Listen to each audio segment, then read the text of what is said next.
본문으로 들어가기 전에 먼저 성경 로마서에서 말씀하는 이 구원에 관한 기본적인 교리를 잠깐만 살펴보도록 하겠습니다.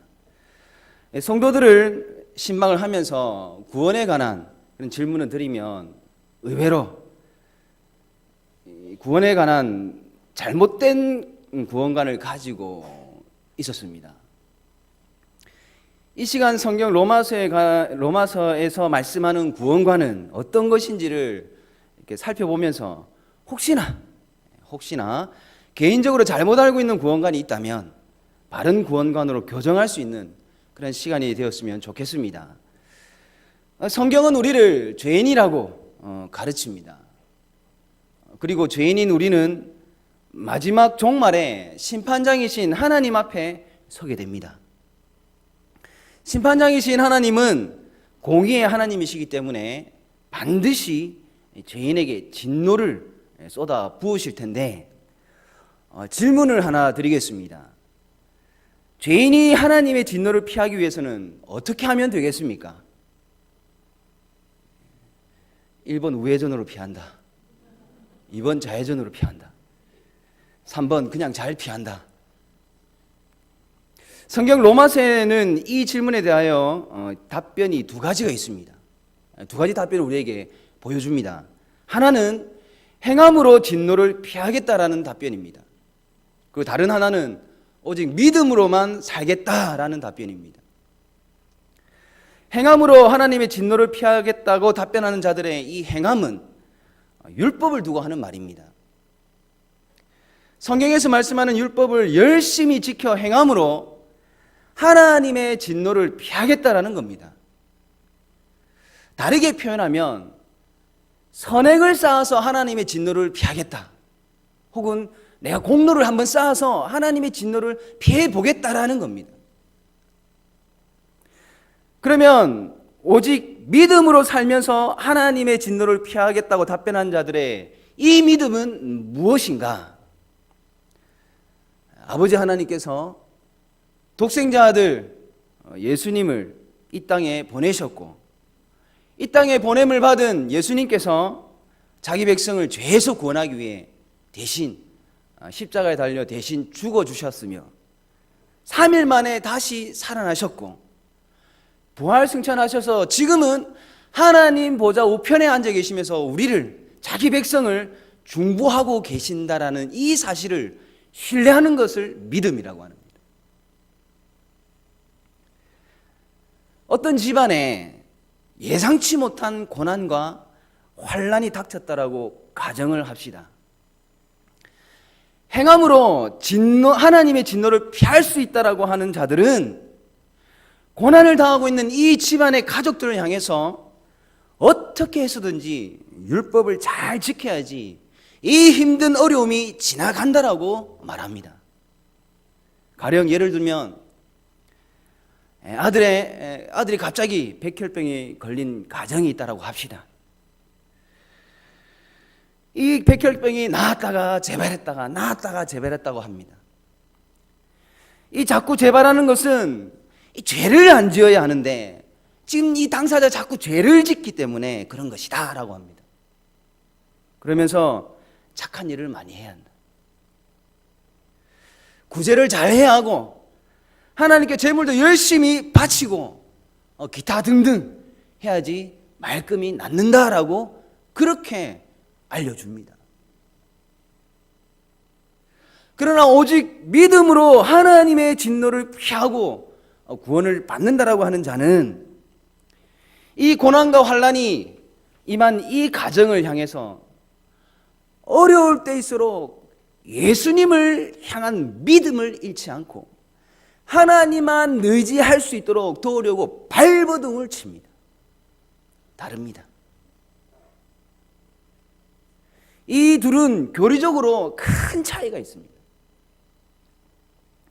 행함으로 하나님의 진노를 피한다, 행함으로 구원을 받는다라는 것은 우리가 스스로 완전히 거룩해져야지만 구원을 받을 수 있다라는 겁니다.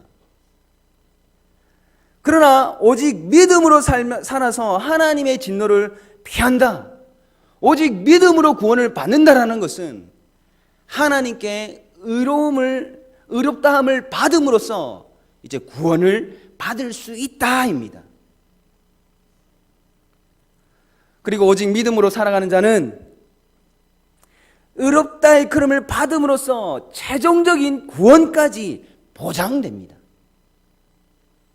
그러나 열심히 행함으로 살겠다는 자는 스스로 거룩해지기 위해서 노력을 하지만 결국에는 완전한 거룩함을 이루지 못하고 또 그러므로 말미암아 구원도 보장받지 못합니다. 완전히 다르죠. 이제 오늘 본문 1절 말씀을 다 같이 한번 읽어보도록 하겠습니다. 오늘 본문 1절 말씀입니다. 다 같이 한번 읽어봅시다. 시작. 그러므로 이제 그리스도 예수 안에 있는 자에게는 결코 정죄함이 없나니. 이 1절 말씀은 5장의 마지막 말씀인 그 로마서 5장 21절 말씀에서 이어지는 말씀으로 보시면 훨씬 이해하기가 쉽습니다. 5장 21절 말씀을 읽고 오늘 본문 1절 말씀을 이어서 우리가 다시 한번 읽어보도록 하겠습니다.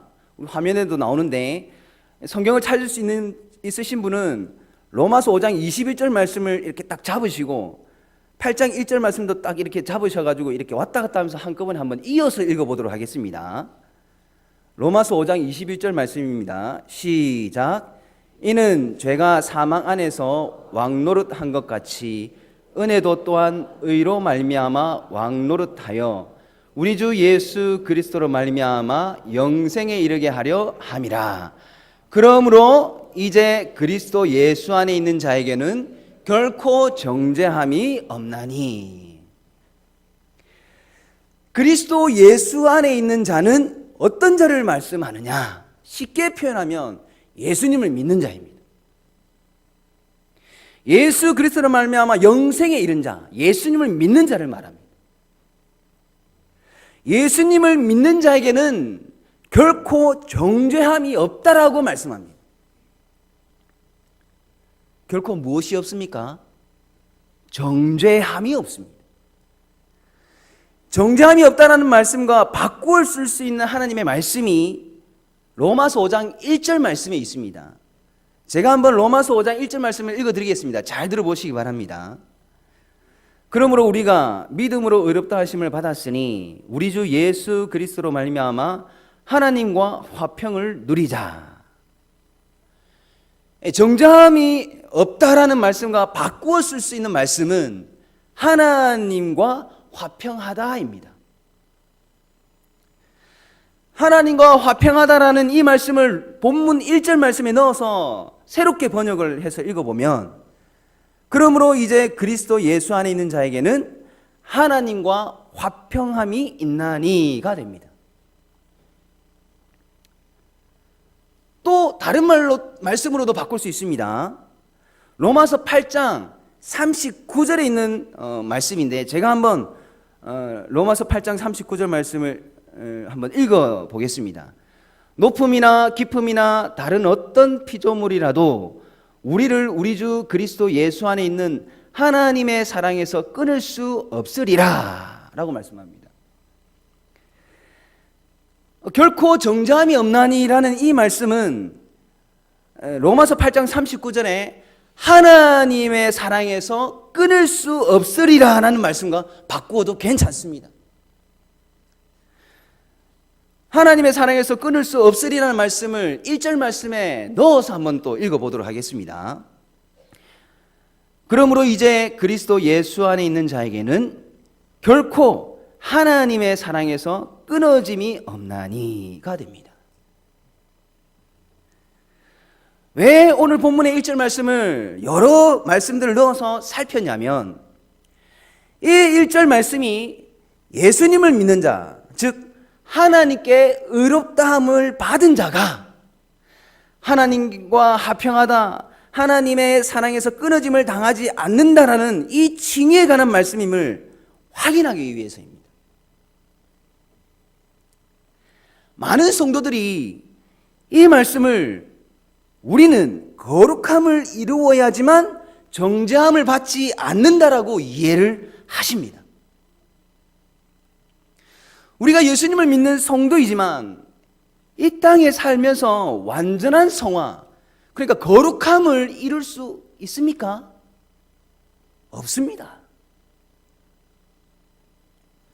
그러나 행함으로 구원을 받는다라고 하는 자들은 그렇게 알고 무작정 달려갑니다.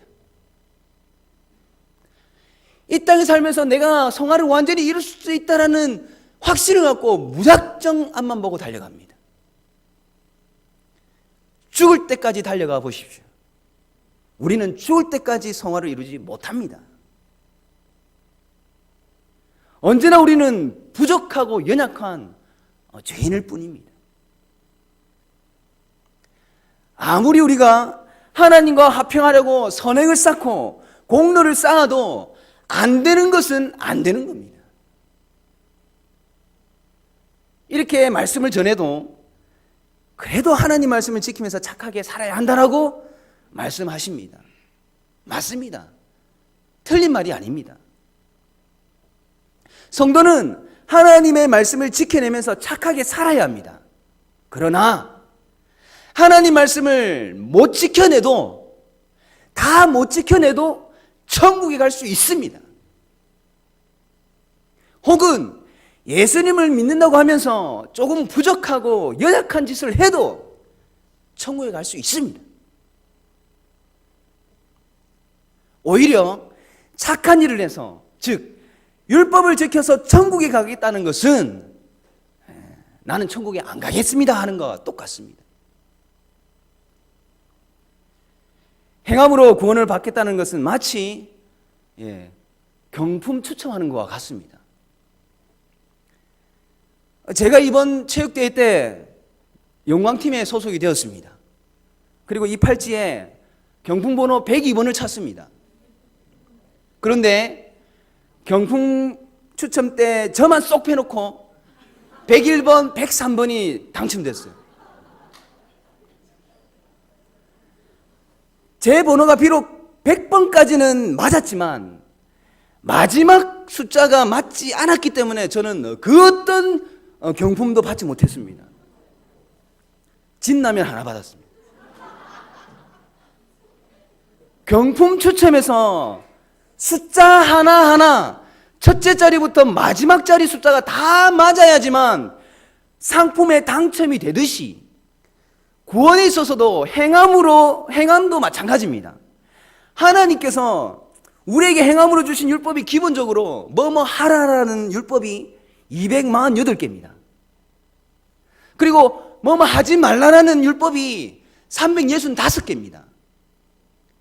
이것을 합치면 613개가 됩니다. 이거 다 지켜야지만 구원받습니다. 이 중에 단 한 개라도 못 지키면 땡입니다. 구원은 없습니다. 가령 그 하나도 내가 마지막 숨 쉬는 그 전날까지 지켰다가 오늘 못 지켜도 땡입니다. 구원 못 받습니다. 그래서 하나님과 화평할 수 있는 다른 방법은 없습니다. 오직 믿음으로 사는 방법밖에 없습니다.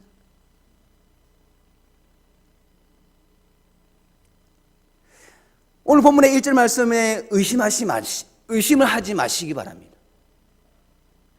그리스도 예수 안에 있는 자에게는 결코 정죄함이 없습니다. 이 말씀을 의심하면서 그래도 착한 일을 한번 해보자, 이거 하지 마십시오. 예수님 믿는 사람은 결코 하나님의 사랑에서 끊어짐을 당하지 않습니다. 우리는 이미 예수님을 믿는 우리는 이미 천국이 보장되어 있는 천국 시민입니다. 빌립보서 3장 20절 말씀입니다.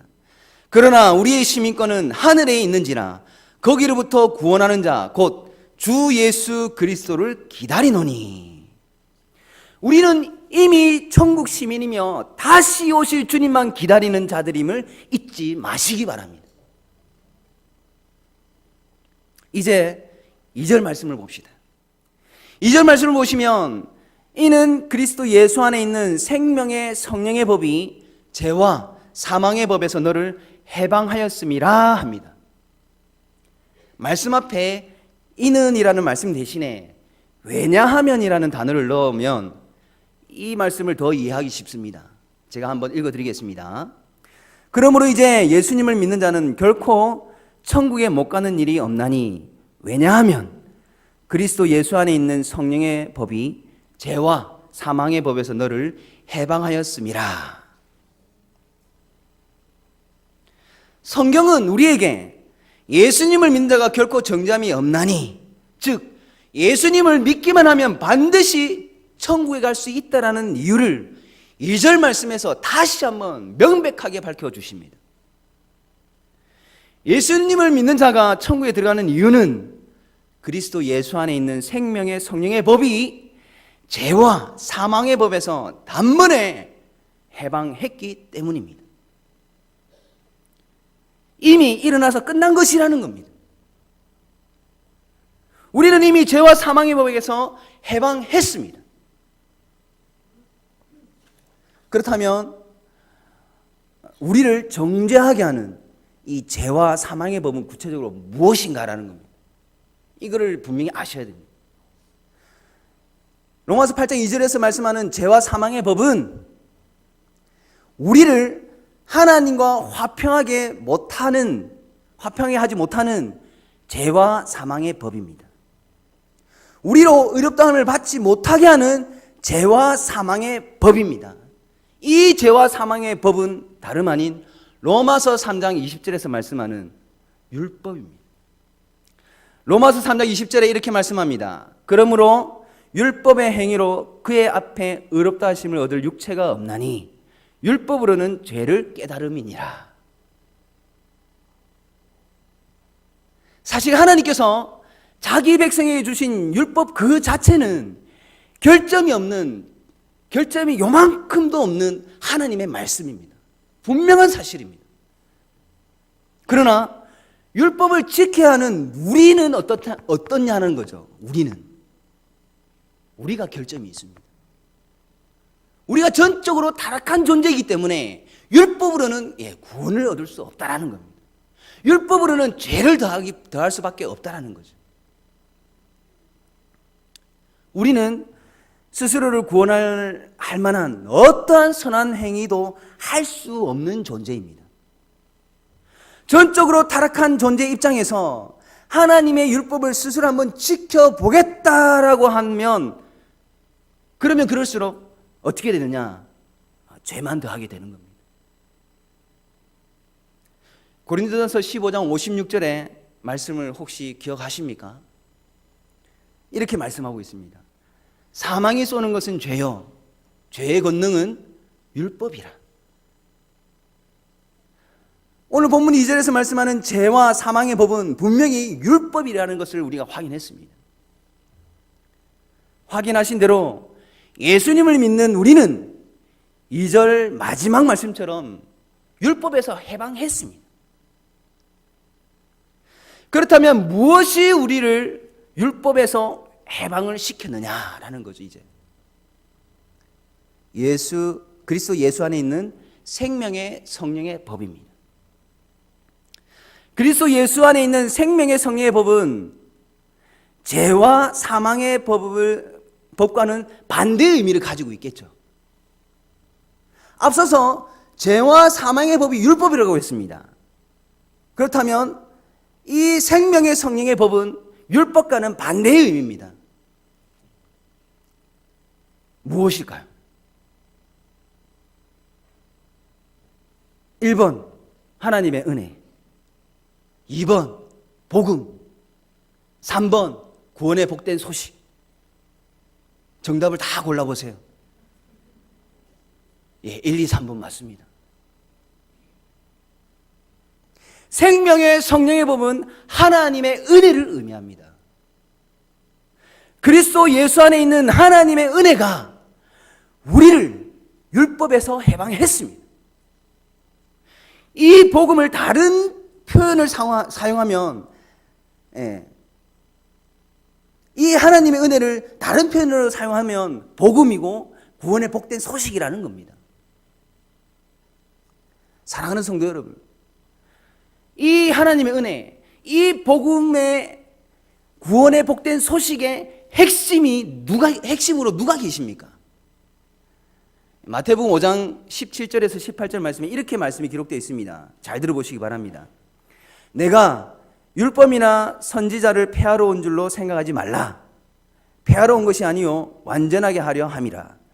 진실로 너에게 이르노니 천지가 없어지기 전에는 율법의 1.1획도 결코 없어지지 아니하고 다 이루리라. 예수님께서 십자가에 달려 죄인인 우리를 위해 대신 죽으시면서 마지막에 남기신 그 한마디가 무엇이냐면 다 이루었다입니다.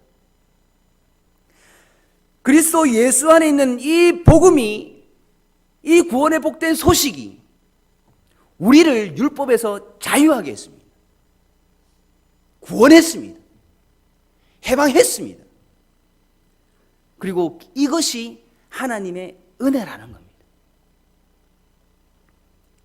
거듭 강조하여 말씀을 드립니다.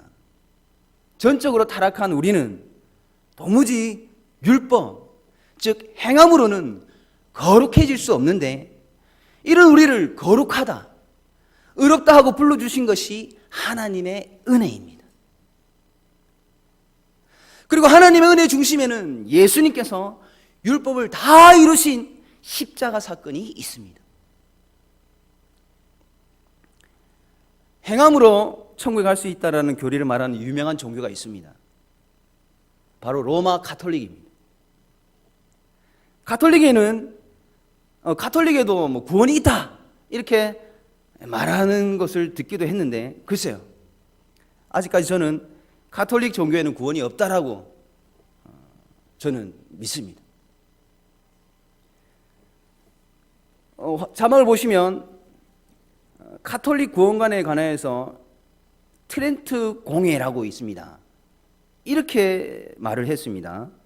트렌트 공회가 가톨릭에서 열리는 공회입니다. 만약 누구든지 로마 가톨릭 교회의 성례가 구원을 위하여 필요하지 않다라고 말하거나 성례 없이도 사람이 믿음으로만 의롭다는 은혜를 하나님으로부터 받을 수 있다고 말하는 자는 저주를 받을지어다. 가톨릭이 그렇게 선포했습니다. 이렇게 선포하는 가톨릭의 구원이 있겠습니까?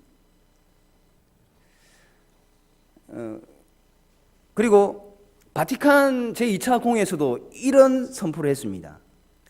교회 내에서 가장 상고로부터 선행은 죄인들의 구원을 위해서 하나님께 봉헌되어 왔다. 거룩한 백성들의 기도들과 선행들로 인하여 참여자는 씻음과 죄사함과 구속함을 받았다. 그리스도의 발자취를 따라서 그를 믿는 자들은 언제나 자신의 죄와 다른 사람의 죄의 속죄를 위해서, 그리고 그들의 형제들이 하나님으로부터 구원을 얻는데 도움이 되도록 십자가를 져 왔다 라고 했습니다. 선행을 강조하고 있습니다. 이게 제가 이 발치를 어느 블로그에서 자료를 얻었냐면 2009년도 자료를 얻었습니다. 이미 그 이전부터 이러한 가톨릭에서 이러한 선포를 했다는 겁니다. 이미 옛날부터 가톨릭과 우리는 노선이 다릅니다. 이름에도 불구하고 가톨릭에 구원이 있다 할 수 있겠습니까? 행함으로 구원을 받을 수 있다라고 말하는 가톨릭, 거기에는 구원이 없습니다. 연옥을 강조하는 가톨릭에 구원이 있을 수 있겠습니까? 칭의를 외치는 자에게 저주를 내리는데 거기에 구원이 있겠습니까? 행함으로는 의롭다함을 받을 수 없고 의롭다함을 받지 못했기 때문에 구원은 보장되지 않습니다. 여러분, 사람과의 관계에서도 10번 중에 9번 잘하다가도 마지막에 한 번 잘못하면 어떻습니까? 그 나쁜 사람이 되는 겁니다. 사랑하는 아내에게 9번 잘하다가 10번째 한번 잘못해 보십시오. 여보라고 말하던 사람이 갑자기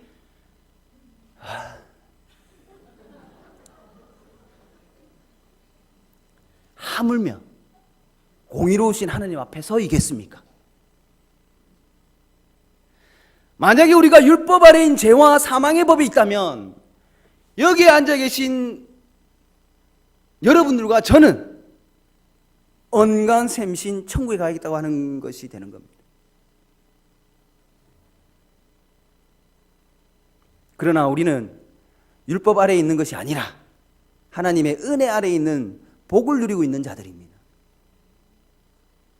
그 복 때문에 우리는 그리스도 예수 안에 있는 자로서 의롭다함을 받고 하나님과 화평한 자가 되었으며 하나님의 사랑에서 끊어지지 않는 자가 되었으며 결코 정죄함이 없는 자가 되었습니다.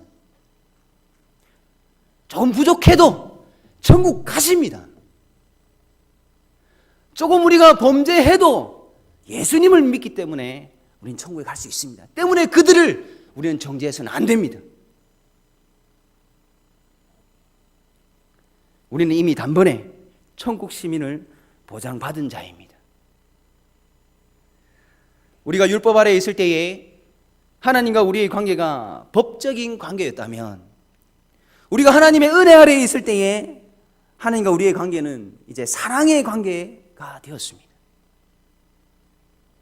그래서 우리가 하나님과 법적인 관계에서는 우리의 부족함과 허물은 그 심각성의 여부를 떠나서 그냥 법대로 처분을 다 받았습니다.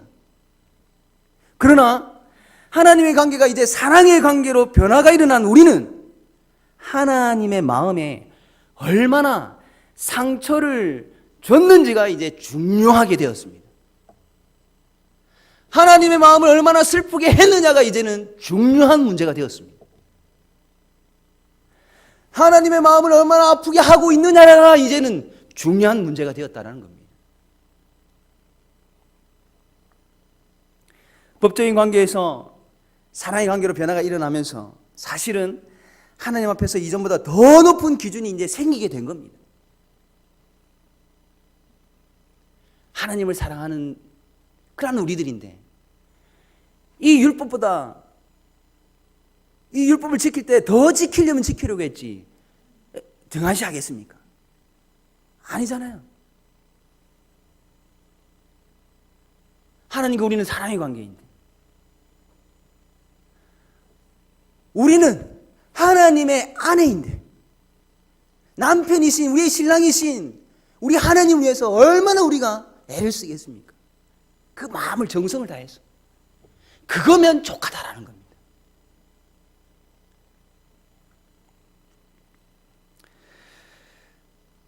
사랑하는 성도 여러분, 그럼에도 불구하고 우리가 하나님의 은혜로 의롭다 일컬음을 받은 것에는 변함이 없습니다. 우리가 때로는 부족하고 연약해서 넘어질지라도 우리가 하나님의 은혜로 의롭다함을 받은 것에는 변화가 없다라는 거예요. 우리가 조금 실수하고 조금 부족하고 연약해도 우리의 천국 시민권은 결코 빼앗기지 않습니다. 내가 너를 지명하여 불렀나니 너는 내 것이라고 하신 하나님의 은혜, 진리를 알지니 진리가 너희를 자유롭게 하리라 하신 그 예수님의 사랑, 우리를 모든 진리 가운데로 인도하시는 성령 하나님의 교통하심, 이 모든 은혜가 우리와 마지막 그날까지 함께 하실 것을 언제나 기억하시는 우리 모든 부산 북교회 성도님들 되시기를 간절히 바랍니다.